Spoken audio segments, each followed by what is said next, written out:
With a new season coming up comes new fashion trends, and that's always exciting, but the truth is, chasing them all is the fastest way to waste your money, clutter up your closet, and lose touch with what actually feels like your style. Then surprise, surprise, you're back to that feeling of having a ton of clothes but nothing to wear. And I know this because I used to be a compulsive shopper chasing all the trends, but now I feel like I've really cracked the code to building a forever wardrobe that feels like you. So in today's video, I'm breaking down the top summer fashion trends you should avoid buying, but I'm also going to tell you how to bring them into your wardrobe mindfully and slowly so that they actually complement your style instead of taking it over. Starting with the first trend, the deck shoe.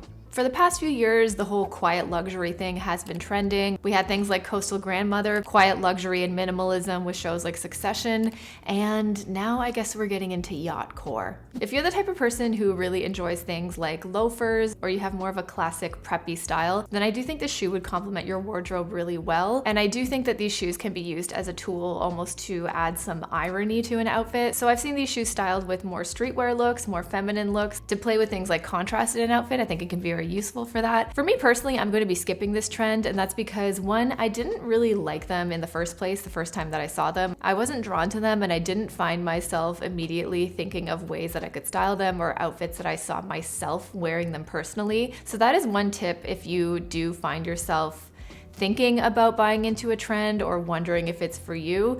If your natural reaction isn't, oh my God, I love this is the missing piece from my wardrobe, then I think it is a signal to think about it a little bit deeper and decide if it's really going to be a forever piece in your wardrobe. The way I like to look at trends nowadays is that I don't see them as all bad. But if you truly enjoy fashion and like to add things in here and there to change it up, then I think you can mindfully sprinkle in trends to complement your current style instead of wearing them all at once, buying them all at once, where it might just start to feel like a costume. Use them as a tool instead of something to chase after. Trend number 2 is color. The colors that you're probably seeing everywhere in stores right now are butter yellow, tomato red, and millennial pink is back. When it comes to color trends in fashion, this is nothing new.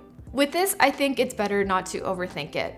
If you like the color and they suit your palette, it's the color that you want to wear, go for it. But just know if you add these colors to your wardrobe, next season it's going to be something different. For me personally, I am going to be avoiding all of these colors because they are just a bit more pastel and muted for my personal skin tone. I did have a color analysis done a couple of years ago. If you want to see more about that, you can watch that video here.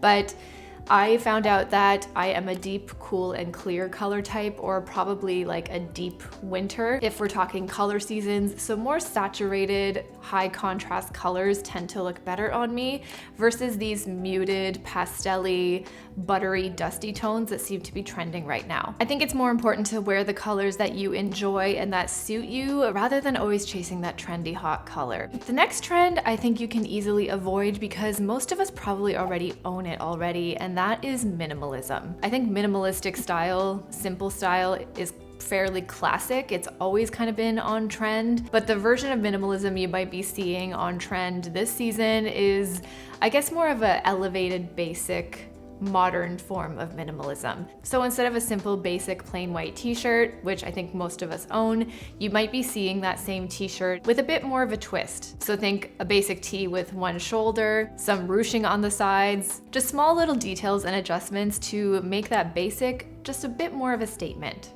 We're also going to be seeing a lot of tailored pieces like vests, trouser shorts, and because these silhouettes are so classic, it can so easily be thrifted. So that's why I think you should sort of avoid buying into this trend brand new, because there's so many pieces that already exist, and if you have a lot of your basics covered in your wardrobe, then you're basically on trend already. Trend number 4 is the bubble silhouette.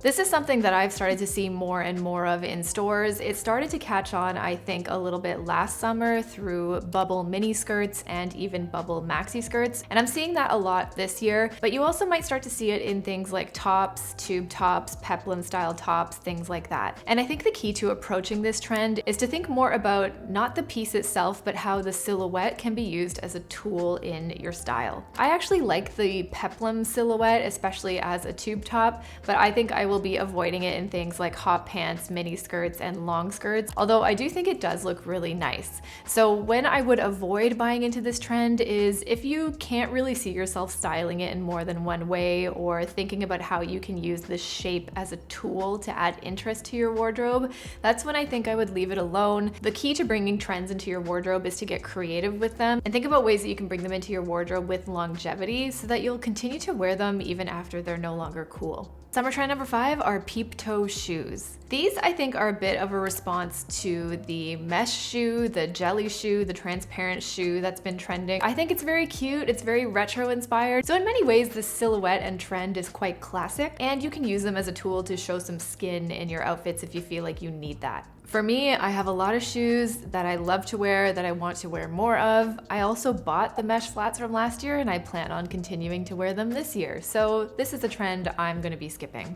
Next, we have a new denim silhouette for summer, and that's jorts. I'm not gonna lie, I like the jorts. I think they offer some chill, some relaxation, especially if you prefer a wide leg denim. I don't necessarily think you need to buy them though. I think this is something that is so easily thriftable. Just thrift an oversized pair of jeans or take a pair of jeans that you're no longer wearing and chop them up, DIY this. And as for it being a trend, like sure, you're going to see a lot of it in stores, but this silhouette's been around forever. And I don't think you'd see much of a difference if you wore it this year or 5 summers from now. It's really just about the length of the shorts and how comfortable you feel wearing it. This next trend, I think you don't need to buy because it's so easy to use what you already have to adopt it. And that's Sporty athleisure. It's basically like elevating your gear. So things like track jackets, windbreakers, running shoes. It's taking those pieces and styling it with your everyday outfits. And the way I'm seeing it styled, it's not so much in a way that makes it look like you're going to the gym or going off to soccer practice, is used more as a tool to add some contrast. So instead of throwing on a blazer with a pair of tailored trousers and sandals, you might throw on something like a track jacket. Or if you're wearing a really beautiful feminine dress, then you might throw on a pair of chunky, comfy walking sandals. This is something that you do not have to buy. So if you want to lean into a bit more sporty, just use what you've got, use your runners, use your sandals, use your track jackets, your jerseys, things like that, and try styling it with the clothes you already have. Next, we've got scarves. I think when we hear the word trend now, it's just gonna be like, what are you seeing more of in the season? It's not necessarily anything that's new or groundbreaking. I really do think the fashion industry is running out of ideas, to be quite honest. Scarves have been used as an accessory for literal decades. People wear them in their hair, they wear them on their bags, they wear them around their neck, you can wear it on your wrist. There's so many ways to style scarves. There's no need to break the bank buying a silk scarf brand new. You can definitely find it secondhand for just a few dollars, and there's tons of really great ways to style it. Number 9 is a bit ridiculous to me that they're calling this a trend, but it is scoop neck tank tops. Like I said, I think the fashion industry is running out of ideas because it's literally a neckline. I think that is something that is very personal to people. I think if you like, some people like V-necks, some people like scoop neck, some people like crew neck, racer back, halter neck. You probably already own something like that in your wardrobe. So if you do, congratulations, you're on trend. Go with the neckline that suits you. Go with the neckline you like. If you want to experiment with a scoop neck, also go for it. I do like the scoop neck in a tank top because I like to use it as a tool to show some skin. Sometimes if you're very covered up here and then covered up elsewhere, it can feel just a bit too heavy. So using that neckline as a tool is very useful, but that's something that you can use for years to come, not just this season. So that's why I think this trend is absolutely laughable. And trend number 10, I think we can avoid because a lot of us probably already own it. And also, I don't know if it feels necessarily like summer. I think it can be a trend that it's just a difficult association to make sometimes, and that is plaid for summer. So you might be seeing a lot of chatter online about grunge coming back, smells like Teen Spirit, Nirvana, that kind of vibe coming back. On the runways, we've been seeing a lot of plaid on plaid. It's a nod to Vivienne Westwood, it's a nod to grunge. When I think of plaid, I think of fall, I think of cozy, I think of pumpkin spice latte. And I think what the fashion industry was trying to do was take a pattern that you don't really see in summer a lot and try to bring that in. And the way it's styled is very fun. It's about mixing plaids, mixing patterns, and that's what gives you a more interesting look. So if you are going to be adopting this trend, I think that's the angle. So now you know the hottest fashion trends for summer 2025. that you don't really need to buy if they're not going to work for your forever wardrobe. But if you do want to know more about the timeless pieces I think will never go out of style, you can watch this video next. Thanks for watching. Bye.